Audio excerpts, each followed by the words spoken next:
Hello everyone, कैसे हैं आप सब लोग। Welcome to Ujang IAS academy. और जैसे कि आपको पता है कि हमारी ये जो नई सीरीज चल रही है माइंड मैप की, उसके अंदर हम हमेशा आपको नई नई टॉपिक्स को लेके चलते हैं। तो देखते हैं आज का टॉपिक क्या है, जो कि आपके कॉम्पिटिशन एग्जाम से के इम्पोर्टेंट पॉइंट ऑफ व्यू से बहुत ही इंपॉर्टेंट है। तो आज का टॉपिक है आपका वर्ल्ड कॉम्पिटिटिव इंडेक्स। जैसे कि आपको पता है कि आप किसी भी आप एग्जाम की तैयारी कर रहे हैं, चाहे आप स्टडी बेस्ड एग्जाम हो या एनालिटिक एग्जाम हो, वहां पे आपके इंडेक्स से रिलेटेड हमेशा क्वेश्चंस आते ही हैं। तो कई बार ऐसा आपसे डायरेक्टली कभी भी ये नहीं पूछा जाता है कि हाँ भाई ये इंडेक्स के अंदर जो है इंडिया की रैंकिंग क्या है या फर्स्ट रैंकिंग क्या है। नॉर्मली यही पूछा जाता है, उसके पैरामीटर्स पूछे जाते हैं और वो क्यों बनाया जा रहा है, वो इंडेक्स किसके द्वारा बनाया जा रहा है और उसके जो स्टेजेस हैं उसके अंदर पूछा जाता है। तो बात करते हैं आज के इंडेक्स की, जो कि वर्ल्ड कॉम्पिटिटिव इंडेक्स के बारे में है। सबसे पहले अगर हम बात करें कि ये क्या है, तो सबसे पहले हमें जानना जरूरी है, जैसे कि हमें पता है कि हम जब बात करते हैं तो हम बात करते हैं उस कीवर्ड से रिलेटेड कि आखिर ये क्या जानना चाहेगा। तो बट नेचुरल सी बात है, जब कॉम्पिटिटिव इंडेक्स की बात कर रहे हैं तो ये कंडम क्या है, इसको कौन सी मिनिस्ट्री या कौन सा डिपार्टमेंट इसको हैंडल करता है, क्यों ये इंडेक्स बनाया गया है, और अगर इंडेक्स बनाया गया है तो इंडिया इसके अंदर कहाँ स्टैंड करता है, उसके पैरामीटर्स क्या है जिसके बिहाफ पे ये इंडेक्स को बनाया गया है। और इंडेक्स के ऊपर जो अगर हम इंडिया की रैंकिंग की हम बात करें या इंडिया के पर्सपेक्टिव की अगर हम बात करें, तो वो जो पैरामीटर्स में इंडिया कहाँ कहाँ पे जो है स्टैंड करता है, कहाँ पे उसने अभी तक जो है प्रोग्रेस की है, कहाँ पे नहीं की है तो उसके पीछे क्या रीजन है, क्या चैलेंजेस हैं। तो चलिए बात करते हैं आज के इंडेक्स की, जो है आपकी वर्ल्ड कॉम्पिटिटिव इंडेक्स। जैसे कि नाम से मालूम पड़ रहा है, कॉम्पिटिटिव इंडेक्स मींस हम एक कॉम्पिटिशन की बात कर रहे हैं। हम जितनी भी जो हमारी इकोनॉमीज हैं, चाहे हम इंडिया की इकोनॉमी की बात करें या किसी भी इकोनॉमी की हम बात करते हैं, तो नॉर्मली हम देखते हैं कि जब हम इकोनॉमी टू इकोनॉमी जब एक कंपटीशन आता है तो बेसिकली आता है कि हम वहाँ का इंफ्रास्ट्रक्चर वहाँ का कैसा है, वहाँ का इकोनॉमिक सोशल डेवलपमेंट आपका कैसा है। तो बेसिक हमारे दिमाग में आता है कि हाँ कुछ ना कुछ आपसे इससे रिलेटेड होगा। तो चलिए डिटेल में बात करते हैं कि हमें इसके बारे में जानना क्यों जरूरी है। तो रिसेंटली अगर हम बात करते हैं तो अभी एनुअल वर्ल्ड कॉम्पिटिटिव इंडेक्स जो है ये रिलीज किया है, जिसको हम बोल सकते हैं ये इसने क्या है, इंस्टीट्यूट ऑफ मैनेजमेंट डेवलपमेंट, या जिसको हम IMD भी बोलते हैं। ये भी चीज आपको पता होनी चाहिए, क्योंकि जब हम इंडेक्स क्योंकि एक स्टैटिक बेसिस में आपको बहुत ज्यादा डिटेलिंग में नहीं जाना है। तो कौन सी मिनिस्ट्री आपकी कर रही है, कौन सा डिपार्टमेंट आपका कर रहा है, तो IMD means institute of management development इसको जो है इशू रिलीज कर रहा है। और ये क्या है, IMD क्या है, तो IMD एक स्विस फाउंडेशन है जो कि आपका जिसका हेडक्वार्टर जो है आपका स्विट्जरलैंड में ही आपका बेस्ड है। और डेडिकेटेड किसके लिए है, तो ये आपकी development of international business executives at each stage of their carriers means जितने भी जो हमारे इंटरनेशनल जॉब के बिजनेस हैं वो आपके हर स्टेज के ऊपर जो का डेवलपमेंट है उससे आपके रिलेटेड है। इंडिया की अगर हम बात करें तो इंडिया बिजनेस की है कि यहाँ पे शार्पेस्ट राइज हमने किया है, मींस बहुत फास्ट हम लोगों ने जिसमें राइज किया है उसका आप एक अंदाजा लगा सकते हैं कि हमारा जो शार्प राइज जो हमने किया है, जो इतना हाईएस्ट हमने किया है। जैसे आपको पता है कि इंडियन इकोनॉमी की हम बात करते हैं तो ये बहुत जल्दी जो है हम उस स्टेज पर आ गए हैं कि हम लोग थर्ड लार्जेस्ट इकोनॉमी के अंदर आ रहे हैं। और अगर हम पहले की हम बात करें तो आपको पता है कि बहुत सारी चीजें हमने ऐसी की, हमने स्टार्टअप्स हम ले लीजिए या आत्मनिर्भर भारत हम ले लीजिए, बहुत सारे प्रोजेक्ट्स हमने ऐसे किए हैं जिसके तहत इंडिया इकोनॉमी जो है बहुत फास्ट जो है एक रैपिडली इसने ग्रोथ की है। और इसके अंदर जो ये है कि ये पहली जो 6 position jump from the 43rd, ये बहुत ही अच्छा हमारा अचीवमेंट है कि पहले के कंपैरेटिवली हम करते हैं तो 6 पोजीशन पे जंप करके मींस पहले ये 43rd से अब ये 37 में आ गया, on the largely due to the gains in the economic performance means की इकोनॉमिक परफॉर्मेंस से ही हम इस लेवल पे आए हैं। अब बात करते हैं कि एग्जैक्टली ये वर्ल्ड कॉम्पिटिटिव इंडेक्स है क्या। तो देखिए वर्ल्ड कॉम्पिटिटिव जो है, जैसे मैंने बताया कि आपके IMD जो है, जो आपके इंस्टीट्यूट ऑफ मैनेजमेंट जो है आपके डेवलपमेंट इसको रिलीज करती है, इन्होंने किया है एक बुक ये निकालती है जिसका नाम है world competitiveness year book. Means ये आपकी ईयरली ये बुक निकलती है। फर्स्ट टाइम ये पब्लिश हुई थी 1989 के अंदर। उसके बाद में एक कंप्रिहेंसिव जो है एनुअल रिपोर्ट निकालती है, मींस एनुअली जो है इसकी रिपोर्ट आती है, जैसे सेम एज हमारे जो फाइनेंशियल हो रहे हैं इस टाइप से एनुअल रिपोर्ट निकालती है जितने भी जो उसके मेंबर्स कंट्री हैं उनकी, कि ये कंट्री ने इस फाइनेंशियल ईयर के अंदर इस पूरे एक साल के अंदर जो है उनकी इकोनॉमिक ग्रोथ या इंफ्रास्ट्रक्चर डेवलपमेंट या जिसकी भी हम बात कर सकते हैं उसके अंदर अपने उनकी प्रोग्रेस की है। एंड वर्ल्ड में reference to point on the competitive countries of countries. और इस एनालिसिस के अंदर rank countries according to how they manage their competency to achieve long term value creation, और इसके अंदर जो हम मेन जो फोकस करते हैं वो ये है कि आपकी जो कॉम्पिटेंसी है किसी और कंट्री के साथ में, उसके लिए आप क्या उसके अंदर जो है वैल्यू एडिशन करते हो, जिसके साथ में आप एक कॉम्पिटेंसी आप वर्ल्ड वाइड लेकर के आते हैं। तो उस पॉइंट के साथ में जो है ये वर्ल्ड कॉम्पिटेंस इंडेक्स बनाया गया है। अगर हम फैक्टर्स की बात करते हैं या हम इसको पैरामीटर्स बात करते हैं जिसके ऊपर डिजाइन किया जाता है, तो सबसे मोस्ट इंपॉर्टेंट है इसका आपका इकोनॉमिक परफॉर्मेंस, कि कोई भी कंट्री की जो इकोनॉमिक परफॉर्मेंस है कि मीन्स पूरे ईयरली के अंदर उसने इकोनॉमिक परफॉर्मेंस कैसे की है, कि मीन्स उनकी जो जीडीपी है या नेशनल इनकम है वो राइज हुई है या डाउन गई है, या किस टाइप की वहां पे इंफ्लेशन रेट है, सारी चीज पे फोकस करती है। बिजनेस एफिशिएंसी कितना है, means ease of doing business जो है वो आपका कितना है, कितनी वहां पे जो है गवर्नमेंट उनको रिलैक्सेशन देती है ताकि वहां पे जो है आपके बिजनेस जो आपका हाई जाता है। गवर्नमेंट एफिशिएंसी कितनी है, मींस गवर्नमेंट का पेरोल क्या है। मींस नो डाउट अगर हम किसी भी इकोनॉमी की बात करते हैं तो सबसे इंपॉर्टेंट जो फैक्टर रहता है या रोल मॉडल जो रहता है वो रहती है आपकी गवर्नमेंट, क्योंकि गवर्नमेंट ही है जहां से वो इंफ्रास्ट्रक्चर को डेवलप करवाती है, गवर्नमेंट ही है जो कि बिजनेस के अंदर जो है उनको रिलैक्सेशन देती है, गवर्नमेंट ही है जो आपकी इकोनॉमी के स्टेटस को अप या डाउन लेकर के आ सकती है। तो it's all depend on the government efficiency. तो गवर्नमेंट का रोल इसके अंदर काफी इंपॉर्टेंट है। And fourth is infrastructure. तो these are the 4 parameters of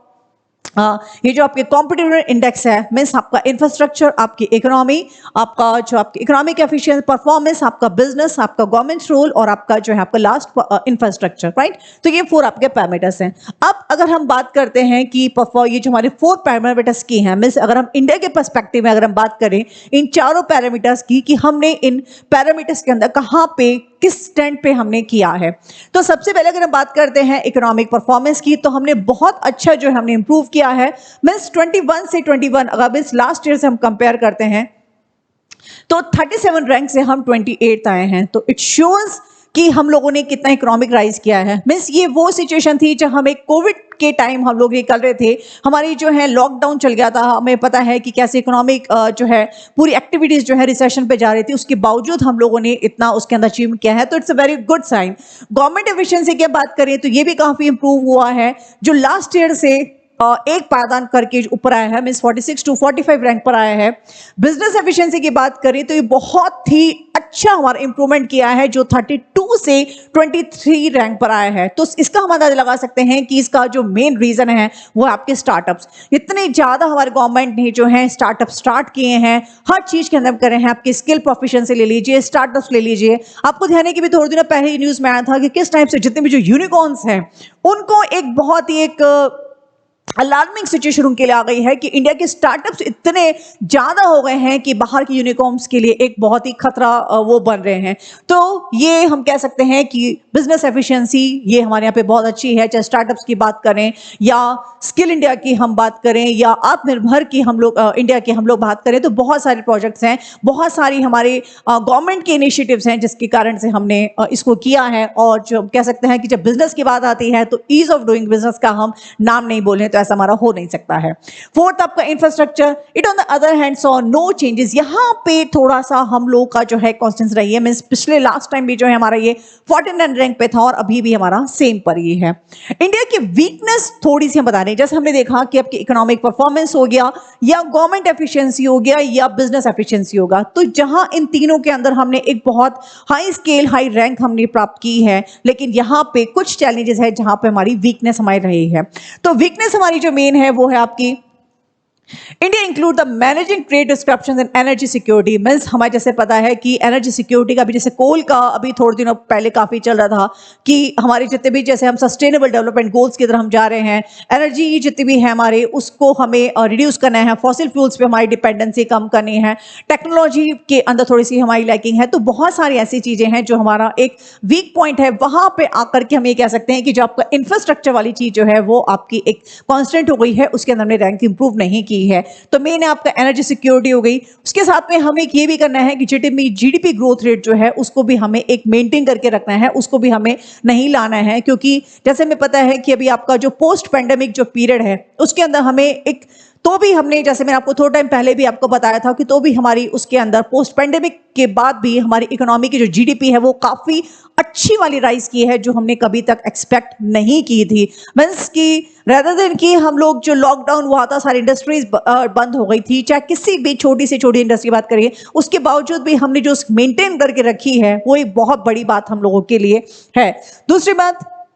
skill development हो गया, एम्प्लॉयमेंट जनरेशन हो गया, एसेट मोनेटाइजेशन हो गया, रिसोर्स मोबिलाइजेशन हो गया फॉर द इंफ्रास्ट्रक्चर डेवलपमेंट। तो ये कुछ चैलेंजेस है जहां पे इंडिया की वीकनेस है, क्योंकि जहां हम बात करते हैं एक्टिव रिसोर्सेज की, हम बात करते हैं डेवलपमेंट की, हम बात करते हैं, लेकिन हमें वहां दूसरी चीज देखनी है कि हमारी अभी भी जो मेजर जो पॉपुलेशन है वो अनस्किल्ड है, तो उनके लिए भी हमें जो है एम्प्लॉयमेंट को जनरेट करना है। तो जहां हम एक डेवलपमेंट की बात करते हैं, वहां हमें दूसरी चीज को ये भी देखना पड़ता है कि कैसे हम मैक्सिमम एम्प्लॉयमेंट कर सकते हैं। मीन्स अगर हम बात करते हैं कि कैपिटल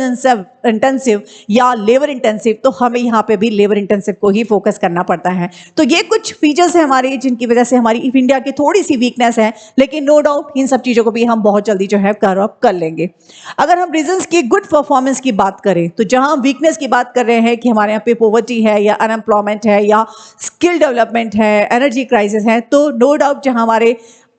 जिनकी वजह से हमारे इंफ्रास्ट्रक्चर के अंदर डाउन हुआ है, तो नो डाउट हम जब इकोनॉमिक परफॉर्मेंस और गवर्नमेंट एफिशिएंसी और बिजनेस एफिशिएंसी की बात करते हैं, तो वहां पे हमने राइज किया है। तो उसके पीछे हमारा मेन जो रीजन है वो है आपका रेट्रोस्पेक्टिव टैक्सेस। मीन्स आपको पता है कि जैसे हमारा जो ये जो स्टार्ट हुआ है,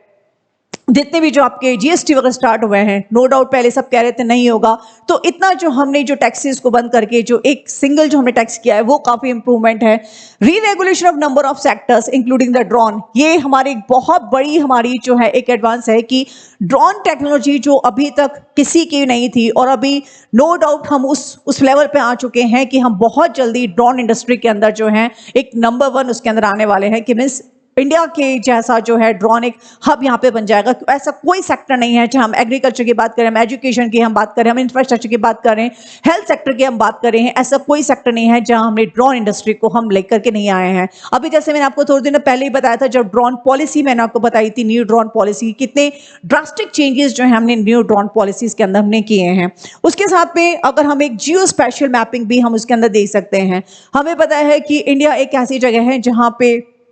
बहुत सारी जो है डाइवर्सिटीज जो है आपके देखने को मिलती हैं, तो ये भी एक बहुत इंपॉर्टेंट रीजन है जिसकी वजह से हमारी जो एक रैपिड ग्रोथ जो हमारी हो रही है, उसको हम मीन्स हमारी जो रिसोर्सेज को हम फुली एक ऑप्टिमम यूटिलाइजेशन हम कर पा रहे हैं। उसके अलावा competitiveness of the Indian economy जो है मेन इंप्रूवमेंट है। उसके अलावा अगर हम बात करें COP26 की, जैसे हमें जो COP26 की जो समिट हुई थी 2015 के अंदर, हम लोग उस लेवल पे नहीं थे कि हम लोग जो है अपने जो सस्टेनेबल डेवलपमेंट गोल को हम अचीव कर पाएंगे, लेकिन तो भी हमने एक टारगेट लिया कि 2070 तक जो है हम उस टारगेट के साथ में आ जाएंगे जहां हम नेट जीरो जो है कार्बन इमिशन करेंगे। तो ये बहुत इंपॉर्टेंट रोल्स हैं, बहुत इंप्रूवमेंट हमारा परफॉर्मेंस है जो कि इंडिया की ग्रोथ को शो करता है। दूसरी अगर हम बात करते हैं कि इंडिया की स्ट्रेंथ क्या है, देखिए जहां हम इनकी बात करते हैं, इन परफॉर्मेंस के अंदर हाईली जो हम इनको इंक्रीज कर रहे हैं, तो की स्ट्रेंथ हमें पता होनी बहुत जरूरी है। तो सबसे मोस्ट जो स्किल हमारी जो स्ट्रेंथ है वो है हमारी स्किल्ड वर्कफोर्स। जहां हम एक टाइम ऐसा था जहां हमारी जो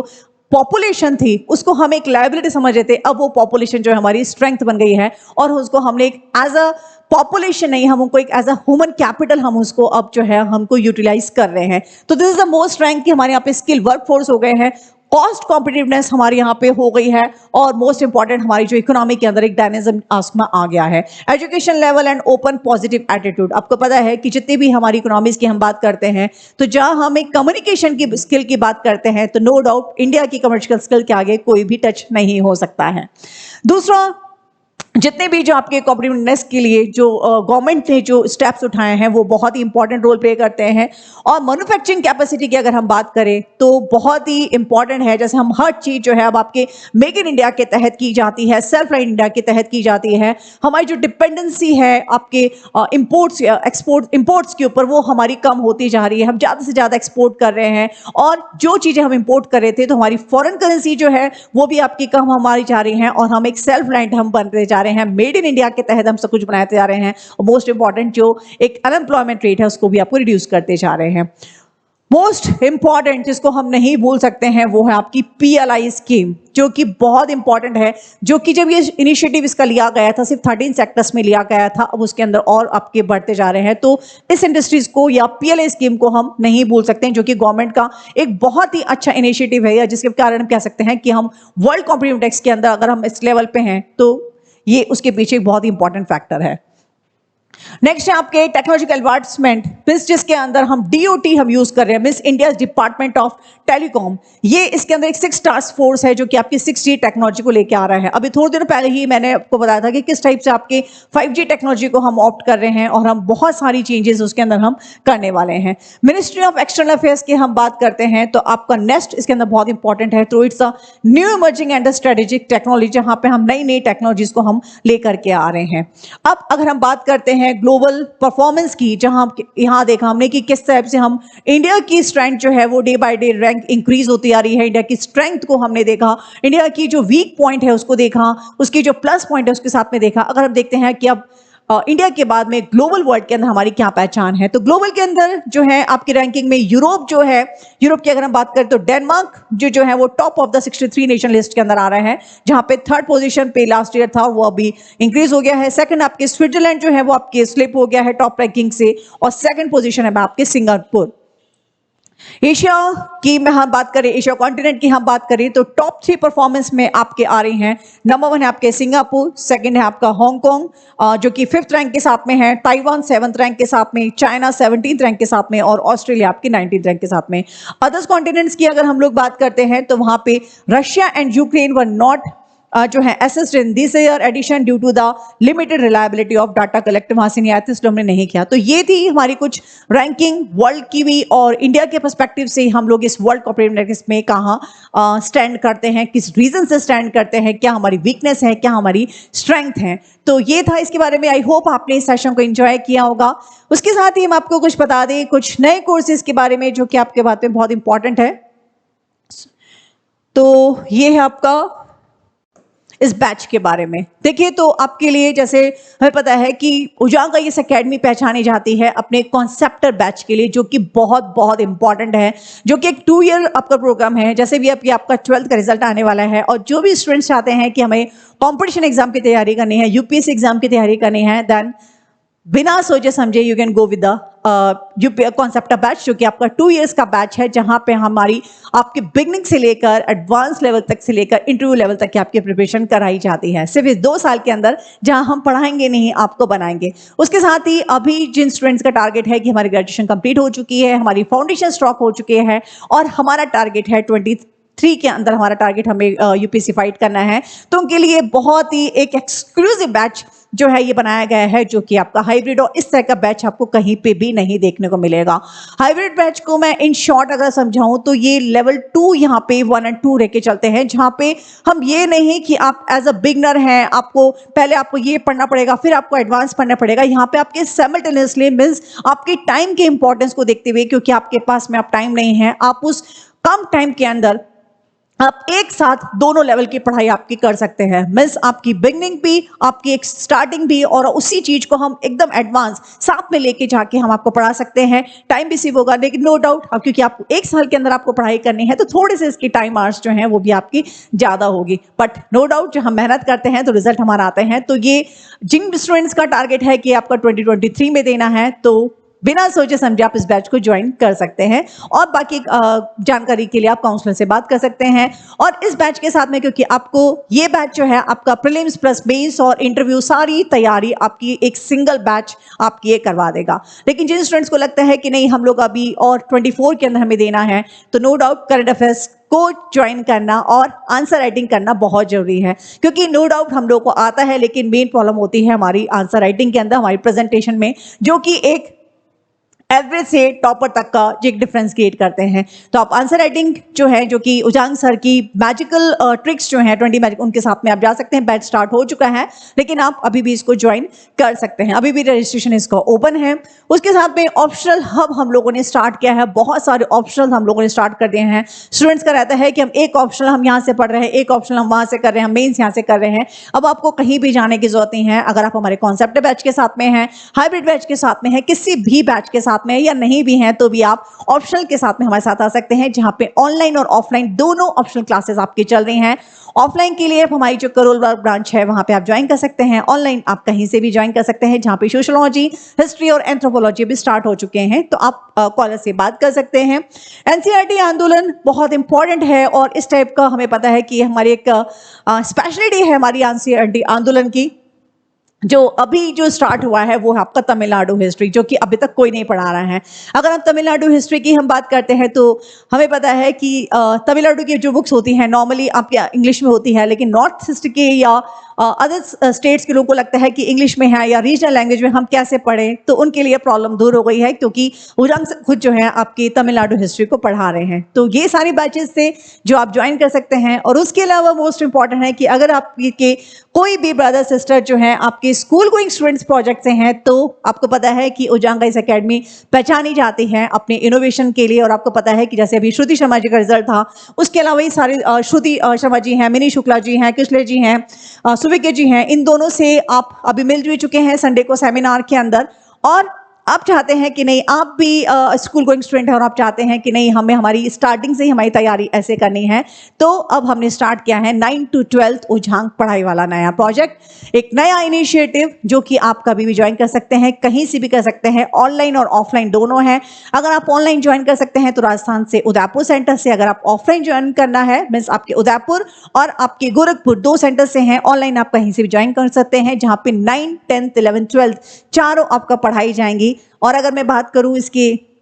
स्पेशलाइजेशन की, क्योंकि उजांग एकेडमी के अंदर कुछ इनोवेशन नहीं हो तो मज़ा नहीं आता है। तो जहां हम स्कूल करिकुलम की बात करते हैं, जहां सिर्फ आपको एकेडमिक पढ़ाया जाता है, यहाँ पे आपके बीटल मेथड से बताया जाएगा, लेसन को यहाँ पे मोर इन माइंड टेक्नोलॉजी से पढ़ाया जाएगा। और बहुत सारी जहाँ पे आप सिर्फ एक सब्जेक्ट की यहाँ पढ़ाई कर रहे हैं, यहाँ पे आपको एंट्रेंस एग्जाम की तैयारी भी आपको आपकी जो फीस होगी उसी के साथ में करवाया जाएगा। और बहुत सारे ऐसे फीचर्स जो आपको किसी भी एकेडमी में नहीं मिलेंगे। और डिटेल्स में आप बात करनी है तो आप मुझसे पर्सनली भी आप बात कर सकते हैं, आप कॉलर से भी बात कर सकते हैं। बट ये है कि अगर 9th, 10th, 11th, 12th की आपको तैयारी एक कंपटीशन एग्जाम से के अकॉर्डिंगली करनी है, तो उजांग पढ़ाई वाला से बेटर ऑप्शन आपके पास में कोई भी नहीं होगा। तो ये तो कुछ कोर्सेज के बारे में आपको बताना। आप अधिक जानकारी के लिए कॉलर से बात कर सकते हैं और कभी भी आप कॉल कर सकते हैं। Till then goodbye, thank you.